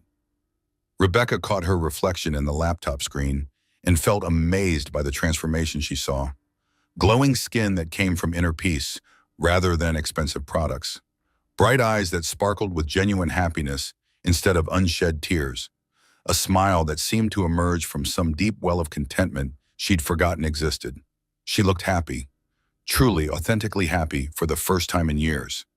Speaking of legendary status, Emma continued, barely able to contain her excitement, Harvard Business School wants you to deliver their keynote address on corporate ethics and crisis management. Yale's requesting you for their annual Women's Leadership Symposium. And we have formal speaking requests from about 40 other universities worldwide. Harvard wants me to give a keynote address? Rebecca asked, genuinely amazed by how quickly her life was expanding beyond anything she'd imagined possible. Among many, many others, you're being invited to speak at conferences, universities, corporate retreats, women's organizations on 6 continents. The woman who chose truth over comfort is in extraordinary demand across virtually every industry. Rebecca touched her belly where the baby was performing what felt like elaborate acrobatic routines, responding to her mother's excitement with movements that felt almost like applause. "What do you think, little one?" she murmured softly, her voice full of wonder and anticipation. "Ready to help Mama change the world?" The baby's enthusiastic response was a firm kick that made Rebecca laugh out loud with pure, unfiltered joy. Rebecca's water broke at 3:47 in the morning on a Tuesday in late October, exactly 6 weeks after her divorce had been finalized. She was alone in her apartment, but she felt calmer and more prepared than she'd ever imagined possible. This was the moment she'd been consciously preparing for. Not just the birth itself, but the official beginning of their real life together as a family of 2. Her hospital bag had been packed and positioned by the front door for 3 weeks. Emma was on speed dial with backup plans for every possible scenario. Dr. Marmore had been notified according to their carefully rehearsed protocol. Everything was organized, controlled, and prepared, so completely different from the chaos and uncertainty that had characterized her marriage's dramatic end. In the taxi racing through Manhattan's empty pre-dawn streets, contractions building with steadily increasing intensity, Rebecca felt a profound sense of completion rather than ending. The scared, silenced woman she'd been was gone forever, replaced by someone who'd discovered her own strength and learned to use it wisely. "First baby?" the taxi driver asked, noting her remarkably calm demeanor despite the obvious signs of active labor. "Yes, but not my first time starting completely over," Rebecca replied, then laughed at her own unexpected philosophical observation. Labor was intense but straightforward. proceeding exactly as Dr. Moore had predicted based on her excellent health and fitness throughout pregnancy. 12 hours after her water broke, Rebecca held her daughter for the first time. 7 pounds, 3 ounces of perfect pink skin, a cap of dark hair, and the loudest, most indignant cry in the entire maternity ward. "She's absolutely beautiful," Dr. Moore said with the genuine warmth of someone who'd delivered thousands of babies but still found each birth miraculous. "Have you chosen a name?" Rebecca had wrestled with this decision for months, considering family names that carried too much baggage and contemporary choices that felt trendy rather than substantial. Finally, she'd settled on something that felt completely right for this new life they were building together. "Victoria Matthews," she announced clearly, her voice carrying the same confidence she'd used during her most important presentations. Victory for short. Emma arrived first, carrying an enormous bouquet of sunflowers and tears of pure joy streaming down her face. "She's absolutely perfect, Becca. Completely, utterly perfect."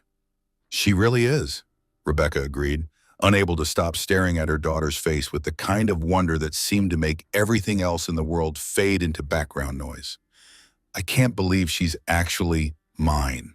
Rebecca traced Victoria's tiny fingers with her own, marveling at their perfection and feeling the overwhelming surge of protective love that reorganized every priority and possibility in her life.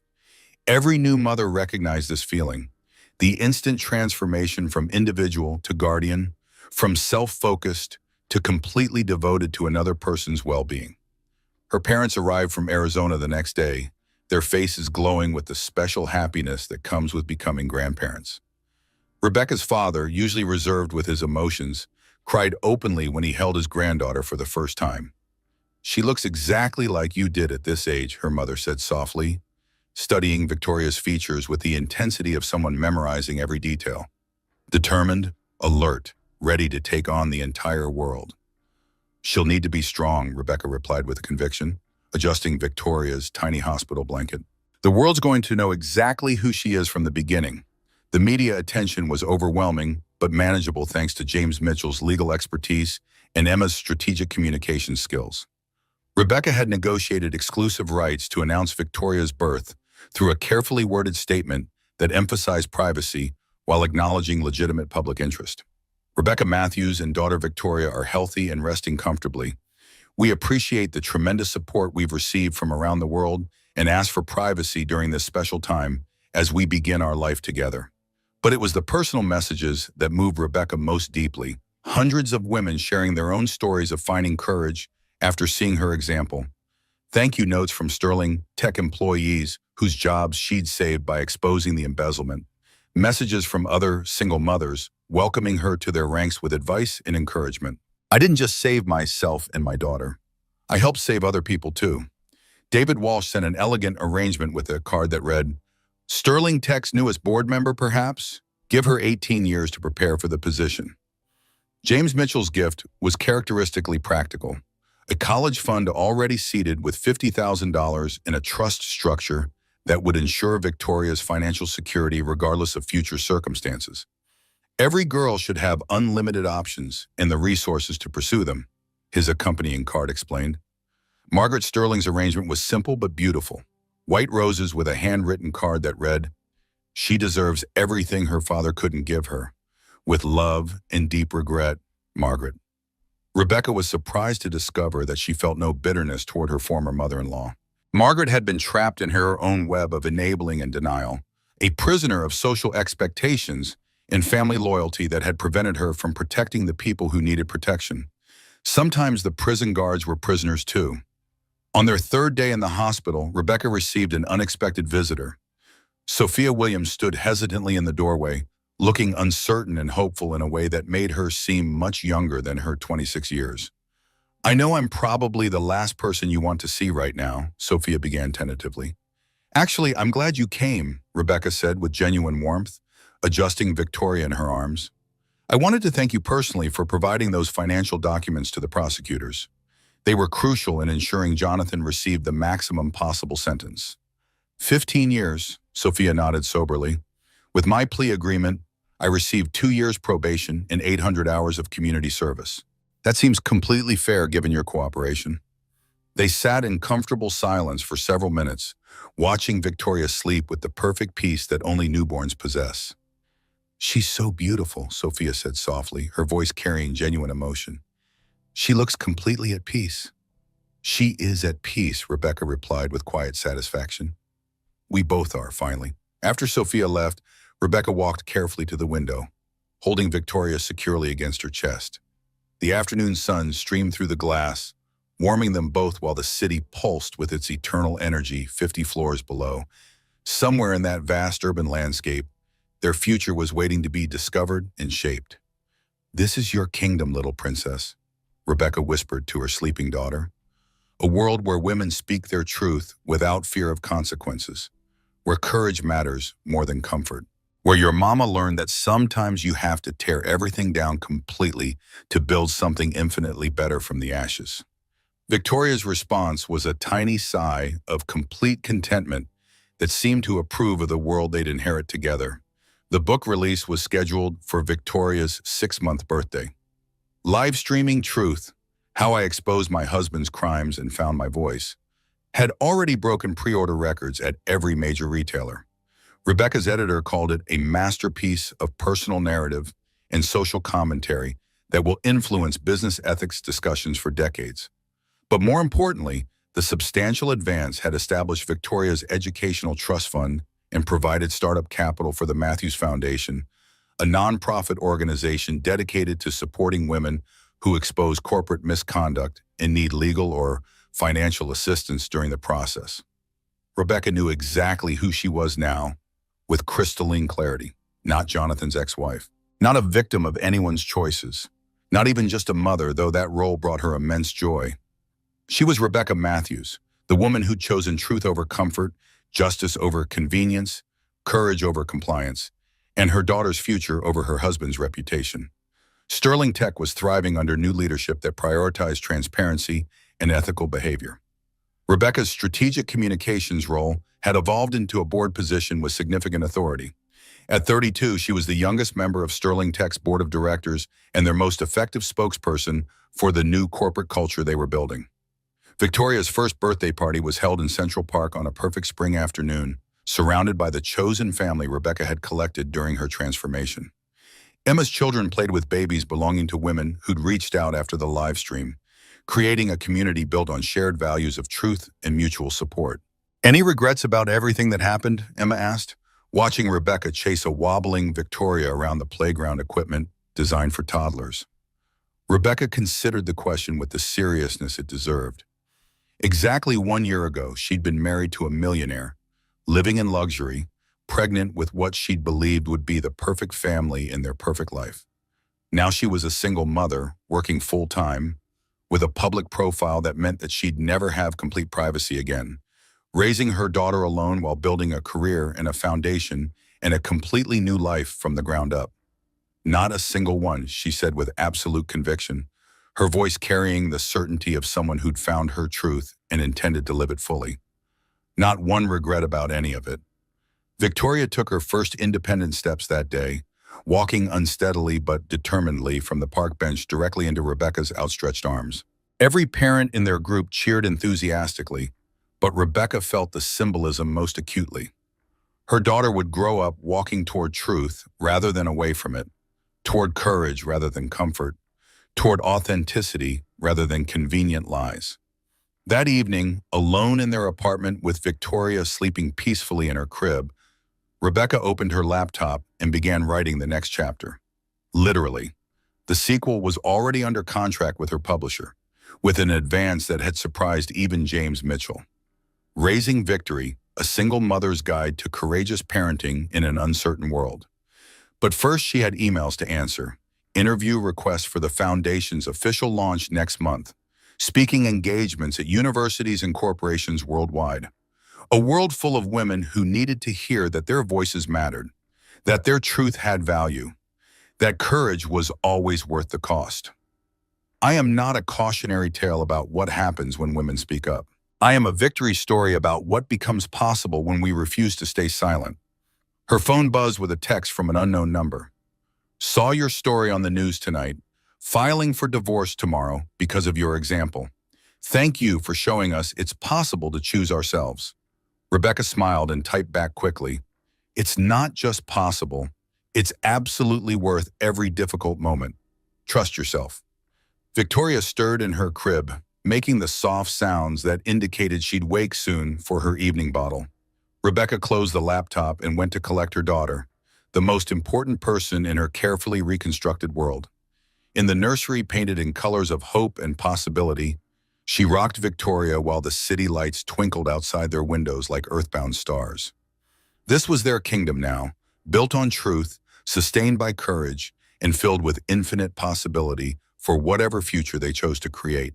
Ready for tomorrow, princess? Rebecca whispered to her drowsy daughter.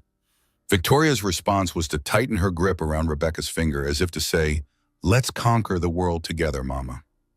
And Rebecca knew with absolute certainty that they would do exactly that. The baby who'd been conceived during a marriage built on lies would be raised in a life dedicated to truth. The woman who'd found her voice would teach her daughter to use hers fearlessly. The story that had begun with betrayal had transformed into one of triumph, integrity, and unshakable love. Rebecca Matthews and her daughter Victoria were just getting started. The future belonged to women who refused to stay silent, and they intended to claim every bit of it. If this story moved you, inspired you, or made you believe in the power of speaking truth, show your support by hitting that like button. Share this with someone who needs to hear that their voice matters. Drop a comment telling us what moment hit you the hardest. And if you want more stories about ordinary people doing extraordinary things when it matters most, subscribe and ring that notification bell. Your engagement helps us bring you the stories that need to be told. Remember, sometimes the bravest thing you can do is simply tell the truth. Retry.